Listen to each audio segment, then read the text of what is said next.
11 जुलाई को संसद की नई बिल्डिंग पर प्रधानमंत्री नरेंद्र मोदी ने नए अशोक स्तंभ का अनावरण किया। उसके बाद से ही इस पर विवाद गहराता जा रहा है। विपक्ष ने आरोप लगाया कि नया स्तंभ मूल यानी सारनाथ के अशोक स्तंभ की आकृति में छेड़छाड़ करके बनाया गया है। इस विवाद के बीच दैनिक भास्कर ने दोनों अशोक स्तंभ की अलग अलग मापदंडों पर पड़ताल की और ये जानने का प्रयास किया कि क्या वाकई विपक्ष के दावे में कोई सच्चाई है। सबसे पहले हम सारनाथ के उस म्यूजियम तक गए जहां सम्राट अशोक द्वारा करीब 250 ईसा पूर्व में बनवाया सिंह चतुर्मुख स्तंभ रखा हुआ है। सिंहों की मूर्ति जिस प्लेटफॉर्म पर स्थापित है उस पर एक हाथी, चौकड़ी भरता हुआ एक घोड़ा, एक सांड और एक शेर की उभरी हुई कलाकृति है। इसके बीच बीच में चक्र बने हुए हैं। इसके बाद हम कलाविद, इतिहासकार और काशी हिंदू विश्वविद्यालय के प्रोफेसर महेश प्रसाद अहिरवार के पास दोनों अशोक स्तंभों की तस्वीरों और वीडियो को लेकर पहुंचे, जिस पर प्रोफेसर ने दोनों अशोक स्तंभों का बारीकी से अध्ययन किया और कहा कि कला, सौंदर्य और रूप विधान के आधार पर दोनों अलग है।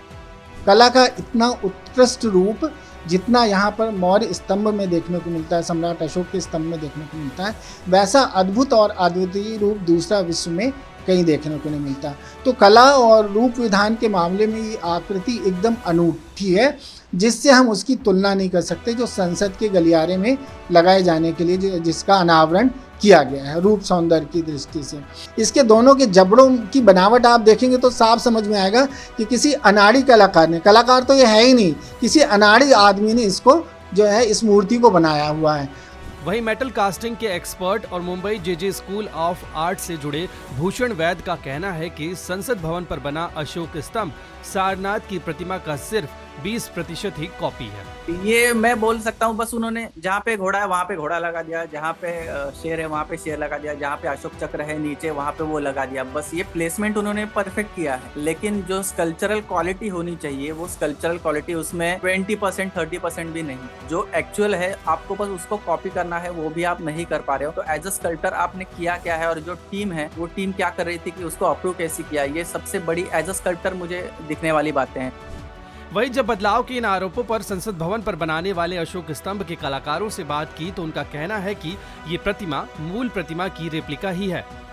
जहाँ ये प्लेस हुआ है उसके इर्द गिर्द ज्यादा से ज्यादा 10 फीट का घेरा है, वहां से ये फोटो ली गई है। जो फोटो वायरल हो रही है जिसमें लॉयन का मुंह बड़ा दिख रहा है, तो उसमें वो वाइड एंगल फोटोग्राफ है, क्योंकि उसके पास फोटोग्राफर के पास स्पेस नहीं होगा शायद, या वो पीछे नहीं जा सकता होगा। तो उसमें क्या हो रहा है, वो लॉयन का फेस एग्रेसिव लग रहा है। जैसे मैं एग्जाम्पल दिखाता हूँ, ये मेरा रिप्लिका है, इसी पर से हमने एनलार्ज किया है। तो इसको हम ये एंगल से करते हैं तो इसका एक्सप्रेशन बदल जाता है। इसका लॉयन का मुंह पूरा खुला हुआ दिखता है, और ये एंगल से देखेंगे तो वो अलग लगेगा, ये एंगल से देखेंगे तो अलग लगेगा।